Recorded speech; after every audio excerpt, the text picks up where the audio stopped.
5 ਮਹੀਨਿਆਂ ਤੋਂ ਦਿੱਲੀ ਦੀਆਂ ਸਰਹੱਦਾਂ ਤੇ ਕਿਸਾਨ ਬੈਠੇ ਸਾਰੇ ਭਾਰਤ ਦੇ ਕਿਸਾਨ। ਚਲੋ ਇੱਧਰੋਂ 5 ਸਟੇਟਾਂ ਦੇ ਵਿੱਚ ਚੋਣਾਂ ਆ ਗਈਆਂ ਤਾਂ ਸਾਡੇ ਸੰਯੁਕਤ ਮੋਰਚੇ ਨੇ ਇੱਕ ਫੈਸਲਾ ਕਰ ਲਿਆ ਸੀਗਾ ਵੀ ਆਪਾਂ ਆਪਣੇ ਲੀਡਰ ਭੇਜ ਕੇ ਉੱਥੇ ਇਹ ਕਹਿਣਾ ਹੈ ਭਾਰਤੀ ਜਨਤਾ ਪਾਰਟੀ ਨੂੰ ਵੋਟ ਨਹੀਂ ਪਾਉਣੀ ਤੇ ਹੋਰ ਜਿਹਨੂੰ ਮਰਜ਼ੀ ਪਾ ਦਿਓ, ਕਿਉਂ ਇਹ ਪੱਖ ਅਸੀਂ ਜ਼ਰੂਰ ਲਿਆ ਸੀਗਾ। ਫਿਰ ਉੱਥੋਂ ਦੇ ਲੋਕਾਂ ਨੇ ਆਪੇ ਵਧੀਆ ਫੈਸਲਾ ਕਰਿਆ, 4 ਸਟੇਟਾਂ ਦੇ ਲੋਕਾਂ ਨੇ ਵੀ ਆਹਾ ਸਾਡੀ ਸਰਕਾਰ ਫਿੱਟ ਆਊਗੀ ਤੇ ਭਾਰਤੀ ਜਨਤਾ ਪਾਰਟੀ ਨੂੰ ਹਰਾਇਆ। ਇਹ ਅਸੀਂ ਤਾਂ ਸਾਡੇ ਇੱਕ ਅੰਦੋਲਨ ਦੀ ਜਿੱਤ ਸਮਝਦੇ, ਅੰਦੋਲਨ ਦੀ ਜਿੱਤ ਹੋਈ ਹੈ। ਕੀ ਲੱਗਦਾ ਇੱਧਰ ਹੁਣ ਧਿਆਨ ਦਿੱਤਾ ਜਾਊਗਾ ਕਿਸਾਨਾਂ ਦੀਆਂ ਮੰਗਾਂ ਵੱਲ, ਕਿਉਂਕਿ ਕਿਸਾਨ ਕਹਿ ਰਹੇ ਨੇ ਜੇ ਇੱਧਰ ਧਿਆਨ ਨਹੀਂ ਦਿੱਤਾ ਜਾਂਦਾ ਤਾਂ ਆਉਣ ਵਾਲੇ ਟਾਈਮ 'ਚ ਯੂਪੀ ਦੀਆਂ ਇਲੈਕਸ਼ਨਾਂ ਨੇ, ਹੋਰ ਜਿੱਥੇ ਵੀ ਇਲੈਕਸ਼ਨਾਂ ਹੋਣਗੀਆਂ ਬੀਜੇਪੀ ਦੇ ਖਿਲਾਫ ਇੱਦਾਂ ਹੀ ਪ੍ਰਚਾਰ ਕੀਤਾ ਜਾਊਗਾ। ਕੀ ਲੱਗਦਾ ਹੁਣ ਉਹਨਾਂ ਦੇ ਮਨ 'ਚ ਕੋਈ ਨਾ ਕੋਈ ਡਰ ਪੈਦਾ ਹੋਊਗਾ, ਉਹ ਕਿਸਾਨਾਂ ਕੰਨੀ ਧਿਆਨ ਦੇਣਗੇ? ਨਹੀਂ, ਇਹ 2 ਜਮਾਤਾਂ 'ਚ ਲੜਾਈ ਹੈ। ਇੱਕ ਜਿਹੜੀ ਕਿਰਤੀ ਜਮਾਤ ਹੈ, ਇੱਕ ਜਿਹੜੀ ਜਮਾਤ ਲੁੱਟਦੀ ਹੈ। ਮੋਦੀ ਲੁੱਟਣ ਵਾਲੀ ਜਮਾਤ ਦਾ ਬੰਦਾ ਹੈ, ਉਹਦੀ ਹਮਾਇਤ ਕਰਦਾ ਹੈ। ਇਹ ਉਸ ਜਮਾਤ ਵਾਸਤੇ ਆਪਦੀ ਸਰਕਾਰ ਦੀ ਕੁਰਬਾਨੀ ਵੀ ਦੇ ਸਕਦਾ ਹੈਗਾ। ਮੇਰੇ ਸਮਝ ਮੁਤਾਬਕ, ਮੇਰੀ ਆਪਦੀ ਨਿੱਜੀ ਰਾਏ ਹੈ ਵੀ ਪਿੱਛੇ ਹਟਣਾ ਇਹਦਾ ਮੁਸ਼ਕਲ ਆ। ਕਿਉਂ? ਉਹਨਾਂ ਨੇ ਇਹਨੂੰ ਗੱਦੀ ਤੇ ਬਹਾਇਆ ਪ੍ਰਚਾਰ ਕਰਕੇ, ਉਹਨਾਂ ਦੇ ਹੱਕ 'ਚ ਇਹਨੇ ਰਹਿਣਾ ਹੀ ਰਹਿਣਾ ਹੈਗਾ। ਇੱਥੋਂ ਤੱਕ ਹੈ ਵੀ ਮੈਨੂੰ 24 ਤੱਕ ਤਾਂ ਕੋਈ ਹਿਲਾ ਹੀ ਨਹੀਂ ਸਕਦਾ, ਚਾਹੇ ਮੈਂ ਮੰਨਾਂ ਨਾ ਮੰਨਾਂ। ਸਮਝ ਵਾਲੀ ਗੱਲ ਕਰਨੀ, ਉਹ ਤਾਂ ਲਾ ਨਹੀਂ ਸਕਦਾ ਕੋਈ। ਕਿਉਂ? ਇੱਕ ਬਹੁਮਤ ਇਕੱਲੇ ਦੀ ਹੈ, 302 ਸੀਟਾਂ ਇਕੱਲੇ ਕੋਲੇ ਨੇ। ਐਂ ਨਹੀਂ ਹੈਗਾ ਵੀ ਕੋਈ ਦੇ MP ਤੋੜੇ ਜਾਣਗੇ, ਕੁਛ ਕਰੇ ਜਾਣਗੇ। ਇਸ ਗੱਲ ਤੇ ਅੜੂ ਆ ਹਜੇ। ਹੁਣ ਘਰੇ ਵੀ ਜਾਵਾਂਗੇ, ਘਰੇ ਬਿਮਾਰੀ ਤਾਂ ਜਾ ਸਕਦੇ, ਫਿਰ ਉੱਤੇ ਪਏ ਹਾਂ ਅਸੀਂ। ਫਰਕ ਨਹੀਂ, ਇਹ ਨਹੀਂ ਅਸੀਂ ਮੰਨਾਂਗੇ ਵੀ ਜਾਂ ਉੱਥੋਂ ਚੱਕ ਲਾਂਗੇ, ਬਿਲਕੁਲ ਨਹੀਂ। ਇਹੀ ਹੈ ਨਾ, ਸਾਡੇ ਅੰਦੋਲਨ ਨੂੰ ਫੇਲ ਕਰਨਾ ਚਾਹੁੰਦਾ ਕੈਪਟਨ ਵੀ। ਸਾਰੀਆਂ ਸਰਕਾਰਾਂ ਫੇਲ ਕਰਨ ਵੀ ਉੱਥੋਂ ਛੱਡ ਕੇ ਵਗ ਜਾਣ ਤਾਂ ਮੁੜ ਕੇ ਪਰਚੀਆਂ ਕੱਟਣ ਲੱਗ ਜਾਣ। ਅਸੀਂ ਕਿਉਂ ਜਾਵਾਂਗੇ? ਨਹੀਂ ਜਾਵਾਂਗੇ। 60 ਸਕਿੰਟਾਂ ਦਾ 1 ਮਿੰਟ ਹੁੰਦਾ, 60 ਮਿੰਟਾਂ ਦਾ 1 ਘੰਟਾ ਹੁੰਦਾ ਤੇ 12 ਘੰਟੇ ਦਾ ਦਿਨ ਰਾਤ ਤੇ ਵਿੱਚ 24 ਘੰਟੇ ਦਾ ਦਿਨ ਤੇ ਰਾਤ ਹੁੰਦਾ। ਇਹਦੀ ਗਿਣਤੀ ਕਰ ਲਿਓ, ਜੇ ਲਿਆਉਣੀ ਹੋਵੇ ਪ੍ਰੈਸ ਰਾਹੀਂ ਲਿਆਉਣੀ, ਅਖਬਾਰਾਂ ਰਾਹੀਂ ਲਿਆਉਣੀ, ਇਹਦਾ ਫਿਰ ਜੋੜ ਕੇ ਦੱਸਣਾ ਲੱਗ ਜਾਓ ਵੀ ਇੰਨੇ ਬੰਦੇ ਮਰ ਗਏ। ਇੱਕ ਤਾਂ ਇਹ ਦਹਿਸ਼ਤ ਲੋਕਾਂ 'ਚ ਪਾਉਣੀ ਹੈਗੀ, ਜਿਹੜਾ ਕਰਨਾ ਹੈਗਾ। ਇੱਕ ਮੈਂ ਇਸ ਗੱਲ ਤੋਂ ਮੁੱਕਰਦਾ ਨਹੀਂ ਹੈਗਾ, ਬੰਦੇ ਮਰਨਗੇ ਪ੍ਰਦੂਸ਼ਣ ਨਾਲ। ਪਹਿਲਾਂ ਪ੍ਰਦੂਸ਼ਣ ਇੰਨਾ ਵੱਧ ਗਿਆ ਸੀਗਾ, ਉਦੋਂ ਅਸੀਂ ਕੱਟੀ ਜਾਂਦੇ ਸੀ ਕਿ ਸਾਡੀ ਜ਼ਿੰਦਗੀ ਉਹੀ ਜਿਹੀ ਸੀ। ਇਹਨਾਂ ਨੇ ਕੀ ਕਰਿਆ, ਉਹ ਪ੍ਰਦੂਸ਼ਣ 3 ਮਹੀਨੇ ਭਾਰਤ ਬੰਦ ਕਰਕੇ, ਸਾਰੀ ਦੁਨੀਆ ਬੰਦ ਕਰਕੇ ਪ੍ਰਦੂਸ਼ਣ ਨੂੰ ਮੁੜ ਕੇ 0 ਤੇ ਲੈ ਗਏ। ਜਦੋਂ ਪ੍ਰਦੂਸ਼ਣ ਦੁਬਾਰੇ 100 ਤੇ ਜਾਊਗਾ, ਹੁਣ ਕਿਹੜਾ ਮੇਰਾ ਖਿਆਲ ਪ੍ਰਦੂਸ਼ਣ ਇਸ ਵਕਤ 60 ਤੇ ਹੈ, ਹਜੇ ਗਿਆ ਨਹੀਂ 100 ਤੇ। ਜਿੱਦੇ 100 ਤੇ ਵਗ ਗਿਆ, ਮੇਰੇ ਵਰਗੇ ਬੁੜੇ ਤਾਂ ਉਹਦੀ ਲੌਂਕ ਜਾਣਗੇ ਸਾਰੇ।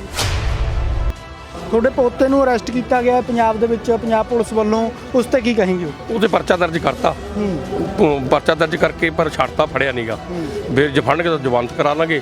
ਇਹ ਪਰਚੇ ਤਾਂ ਜੇ ਕਹਿ ਦਈਏ, ਅਸੀਂ ਤਾਂ ਸਾਡੇ ਪਰਿਵਾਰ ਨੇ ਸਾਰੇ ਨੇ ਖੁਸ਼ੀ ਮਨਾਈ ਹੈ ਵੀ ਸਾਡੀ ਤੀਜੀ ਪੀੜ੍ਹੀ ਤੇ ਪਰਚਾ ਦਰਜ ਹੋ ਗਿਆ। ਘਰਦਿਆਂ ਤੋਂ ਉਹਦੇ ਪ੍ਰਸ਼ਾਦ ਕਰਿਆ। ਸਤਿ ਸ਼੍ਰੀ ਅਕਾਲ ਜੀ, ਤੁਸੀਂ ਦੇਖ ਰਹੇ ਹੋ ਪੰਜਾਬੀ ਲੋਕ ਚੈਨਲ। ਮੈਂ ਮਨਵਿੰਦਰ ਸਿੰਘ ਟਿਵਾਣਾ।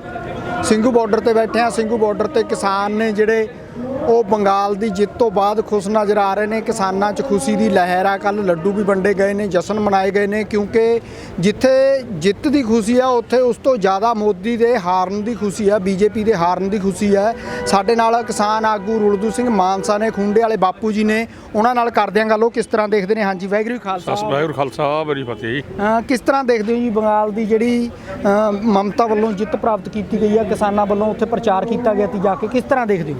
ਮੇਰਾ ਖਿਆਲ ਹੈ ਵੀ ਜਿਹੜਾ 5 ਮਹੀਨਿਆਂ ਤੋਂ ਦਿੱਲੀ ਦੀਆਂ ਸਰਹੱਦਾਂ ਤੇ ਕਿਸਾਨ ਬੈਠੇ ਸਾਰੇ ਭਾਰਤ ਦੇ ਕਿਸਾਨ।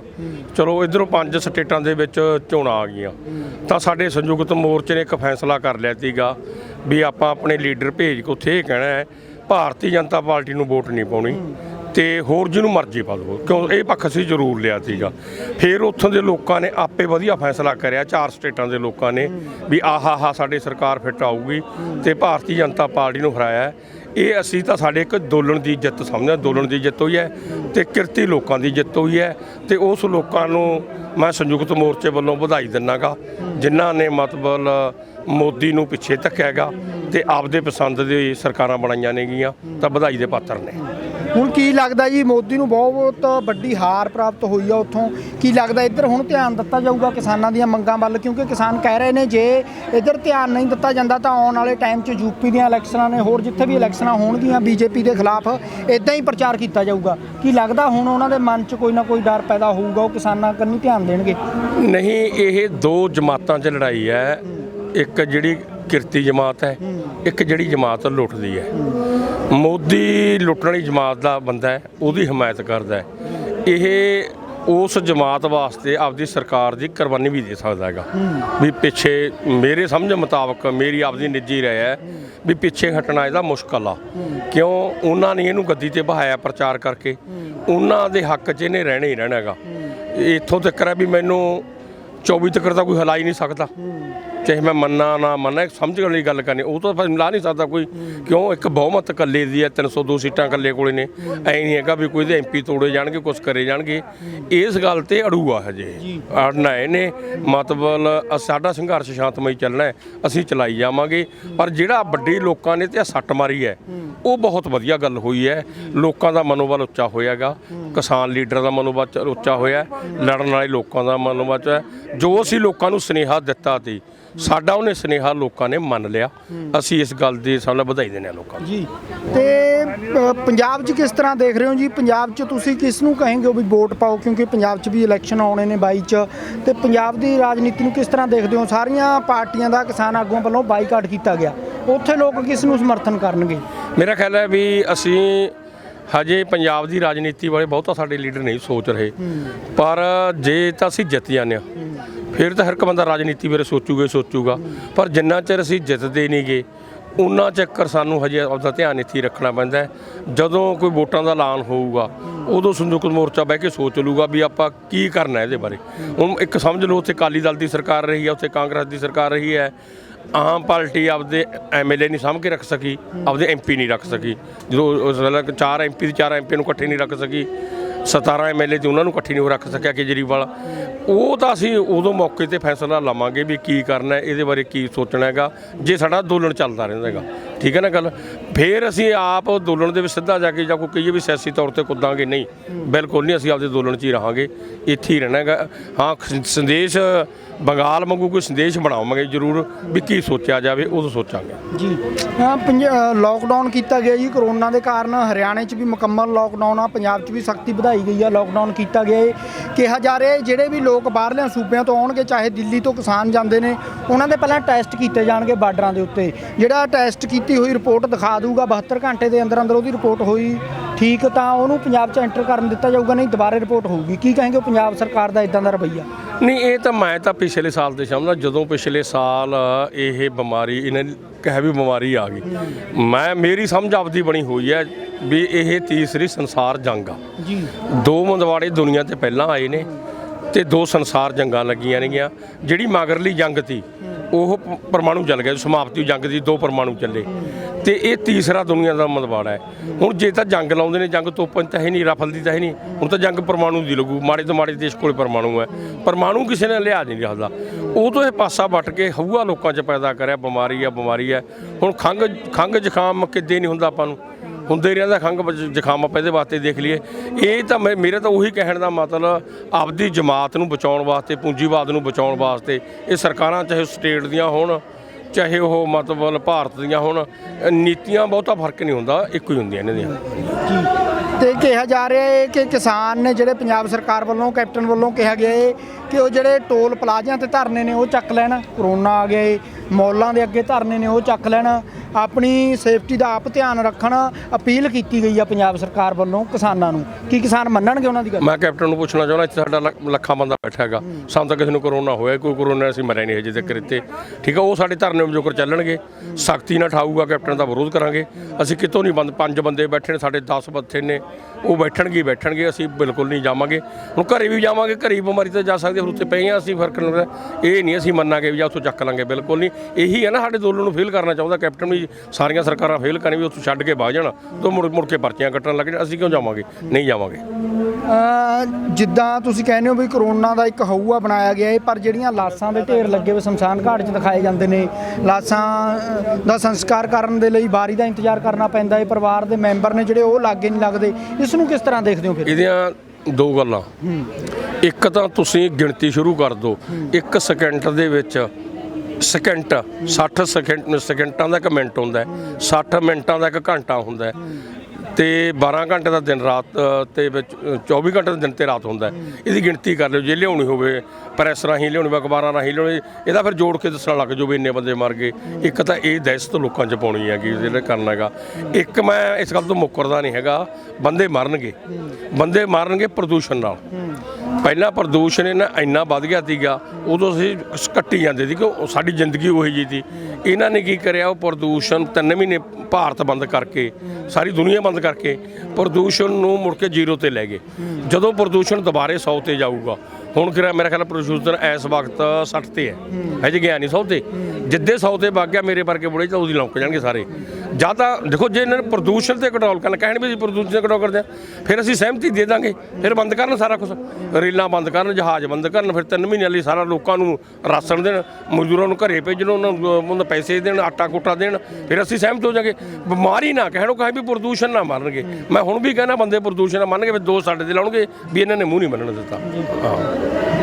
ਕੀ ਲੱਗਦਾ ਹੈ ਆਕਸੀਜਨ ਦੀ ਕਮੀ ਕਹੀ ਜਾ ਰਹੀ ਆ ਕਿ ਵਾਕਈ ਆਕਸੀਜਨ ਦੀ ਕਮੀ ਆ? ਐਡਾ ਵੱਡਾ ਦੇਸ਼ ਆ, ਇੰਨੀਆਂ ਵੱਡੀਆਂ ਫੈਕਟਰੀਆਂ ਨੇ, ਇੰਨੇ ਸੰਸਾਧਨ ਨੇ ਦੇਸ਼ ਕੋਲ ਕਿ ਉਹ ਹਰ ਇੱਕ ਚੀਜ਼ ਉਪਲਬਧ ਕਰ ਸਕਦਾ। ਆਕਸੀਜਨ ਦੀ ਕਮੀ ਦੇ ਜਿਹੜੇ ਢੰਡੋਰੇ ਪਿੱਟੇ ਜਾ ਰਹੇ ਨੇ, ਉਸ ਨੂੰ ਕਿਵੇਂ ਦੇਖਦੇ? ਬਿਲਕੁਲ ਨਹੀਂ ਕਮੀ।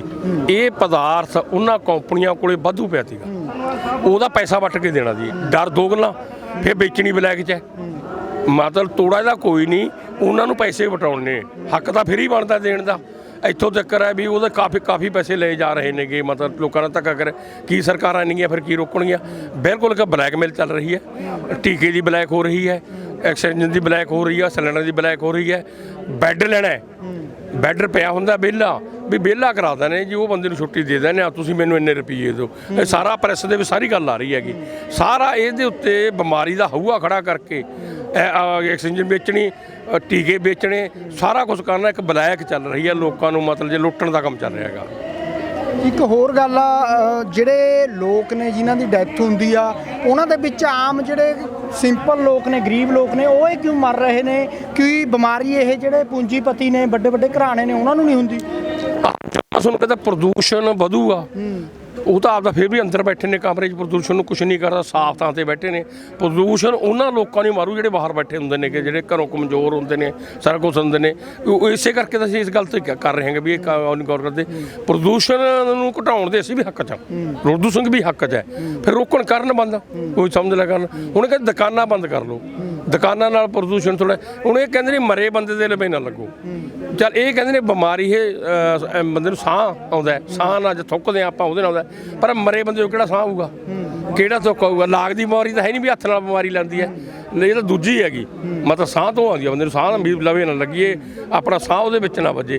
ਮਰ ਗਿਆ ਉਦੋਂ ਬਿਮਾਰੀ ਰਹਿ ਨਹੀਂ ਸਕਦੀ, ਐਵੇਂ ਡਰਾਉਂਦੇ ਨੇ, ਹਊਆ ਪੈਦਾ ਕਰਿਆ। ਮੈਂ ਸਵਾਲ ਹੀ ਪੈਦਾ ਕਰਦਾ, ਜੋ ਬੰਦਾ ਮਰ ਗਿਆ ਕੋਈ ਕਰੋਨਾ ਨਹੀਂ ਰਹੂਗਾ ਉਹ 'ਚ, ਤੇ ਨਾ ਬੰਦੇ ਨੂੰ ਕਹਾ ਹੋਵੇ, ਇਹ ਜਾਣ ਕੇ ਹਊਆ ਪਾਇਆ ਜਾ ਰਿਹਾ।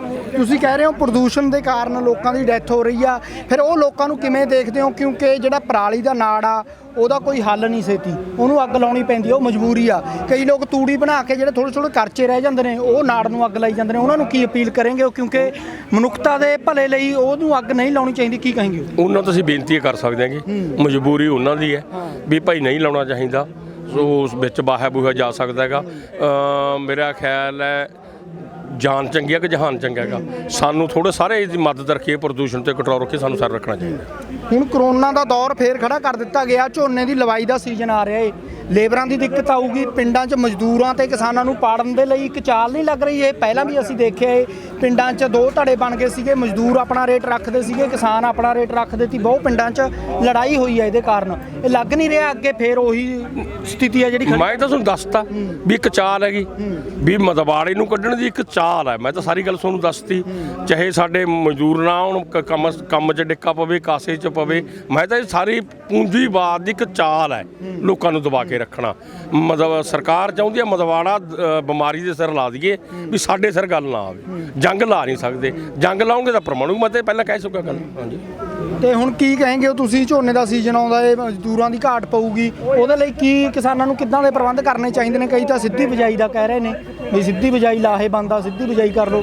ਕੀ ਲੱਗ ਰਿਹਾ ਇਹ ਕਿਸਾਨਾਂ ਨੂੰ ਕਿੰਨੀ ਕੁ ਦਿੱਕਤ ਆਊਗੀ, ਕਿਵੇਂ ਉਹ ਇਹਦਾ ਹੱਲ ਲੱਭਣਗੇ? ਮਜ਼ਦੂਰਾਂ ਨੂੰ ਅਸੀਂ ਬੇਨਤੀ ਕਰਦੇ ਹਾਂ ਸੰਯੁਕਤ ਮੋਰਚੇ ਵੱਲੋਂ, ਜਿਹੜੇ ਸਾਡੇ ਪੰਜਾਬ 'ਚ ਮਜ਼ਦੂਰ ਬੈਠੇ ਨੇ, ਹਰਿਆਣੇ 'ਚ ਬੈਠੇ ਨੇ, ਯੂਪੀ 'ਚ ਬੈਠੇ ਨੇ, ਕਿਤੇ ਬੈਠੇ ਨੇ, ਉਹ ਜਮਾ ਨਾ ਜਾਣ। ਅਸੀਂ ਸਾਰਿਆਂ ਦਾ ਰੋਟੀ ਟੁੱਕ ਦਾ ਇੰਤਜ਼ਾਮ ਕਰਾਂਗੇ। ਇੱਥੇ ਮੋਰਚੇ 'ਚ ਆਉਣ, ਜਦੋਂ ਜੀਰੀ ਲਾਉਣੀ ਉਦੋਂ ਜਾ ਕੇ ਜੀਰੀ ਲਾਉਣ, ਇੱਥੇ ਆਉਣ। ਅਸੀਂ ਬੈਠੇ ਹਾਂ, ਸਾਡੇ ਨਾਲ ਬੈਠਣ ਪੈਣ ਦਾ ਪ੍ਰਬੰਧ ਕਰਾਂਗੇ। ਕਿਉਂ ਜਾਣਗੇ ਘਰੇ ਛੱਡ ਕੇ, ਮਤਲਬ ਕਿ ਬੱਚਿਆਂ ਨੂੰ ਕੀ ਖਵਾਉਣਗੇ? ਪਰ ਪਿੰਡ ਤਾਂ ਪਹਿਲਾਂ ਹੀ ਕੁਛ ਨਹੀਂ ਹੈਗਾ। ਅਸੀਂ ਉਹਨਾਂ ਨੂੰ ਬੇਨਤੀ ਕਰਦੇ ਹਾਂ ਇੱਥੇ ਧਰਨੇ 'ਚ ਆਉਣ, ਰੋਟੀ ਦਾ ਜ਼ਿੰਮੇਵਾਰੀ ਲੈਂਦੇ ਹਾਂ, ਅਸੀਂ ਪੈਣ ਪ੍ਰਬੰਧ ਦੀ ਜ਼ਿੰਮੇਵਾਰੀ ਲੈਂਦੇ ਹਾਂ। ਜੇ ਕੋਈ ਇਲਾਜ ਦੀ ਦਵਾਈ ਦੀ ਲੋੜ ਹੋਵੇ ਉਹ ਸਾਡੀਆਂ ਸੰਸਥਾਵਾਂ ਬਥੇਰੀਆਂ ਕਦਰਾਂ ਕੰਮ ਕਰਨਗੀਆਂ। ਵਾਪਸ ਨਹੀਂ ਜਾਣਾ ਚਾਹੀਦਾ ਸਾਨੂੰ। ਕਿਤੇ ਨਾ ਕਿਤੇ ਇੱਥੇ ਵੀ ਕੋਈ ਨਾ ਕੋਈ ਡਰ ਲੱਗ ਰਿਹਾ, ਕਿਉਂਕਿ ਜਿਹੜੇ ਕਿਸਾਨ ਆਗੂ ਨੇ, ਤੁਸੀਂ ਗਿਣਵੇਂ ਚੁਣਵੇਂ ਕਿਸਾਨ ਆਗੂ ਜਿਹੜੇ ਅੱਗੇ ਦਿਖ ਰਹੇ ਨੇ, ਜਿਹੜੇ ਪਹਿਲਾਂ ਬਹੁਤ ਕਿਸਾਨ ਆਗੂ ਅੱਗੇ ਦਿਖਦੇ ਸੀਗੇ, ਇਕੱਠ ਸੀਗੇ, ਮੂਹਰੇ ਮੋਢੀ ਸੀਗੇ, ਉਹ ਦਿਖ ਨਹੀਂ ਰਹੇ। ਕਿਤੇ ਕਰੋਨਾ ਦਾ ਡਰ ਤਾਂ ਨਹੀਂ ਉਹਨਾਂ ਦੇ ਮਨਾਂ 'ਚ, ਲੋਕਾਂ 'ਚ ਗੱਲਾਂ ਹੋ ਰਹੀਆਂ ਨੇ? ਨਹੀਂ, ਬਿਲਕੁਲ ਵੀ ਨਹੀਂ ਹੈਗਾ। ਮੇਰਾ ਖਿਆਲ ਹੈ ਵੀ ਜੇ ਸਾਡੀ ਲੀਡਰਸ਼ਿਪ, ਅਸੀਂ ਇੱਕ ਤਰ੍ਹਾਂ ਦੇ ਲੋਕਾਂ ਦੇ ਇਸ ਜੰਗ ਦੇ, ਮੈਂ ਆਗੂ ਕਹਾਂ, ਜਰਨੈਲ ਕਹਾਂ, ਜੇ ਅਸੀਂ ਇਹ ਡਰ ਕੇ ਫਿਰ ਲੋਕ ਤਾਂ ਡਰ ਗਏ। ਮੈਂ ਕਹਿੰਦਾ ਅਸੀਂ ਮਰ ਵੀ ਜਾਈਏ, ਪਰ ਸਾਨੂੰ ਇਹੋ ਜਿਹਾ ਹੂਆ ਨਹੀਂ ਖੜਾ ਕਰਨਾ ਚਾਹੀਦਾ ਜਿਹੜਾ ਲੋਕ ਡਰ ਜਾਣ। ਸਾਨੂੰ ਉਹ ਕਰਨਾ ਹੀ ਨਹੀਂ ਚਾਹੀਦਾ। ਰੂਟੂ ਸਿੰਘ ਪਿਛਲੇ ਸਾਲ ਦਾ ਇਸੇ ਗੱਲ ਤੇ ਲੱਗੇ ਹੋਇਆ।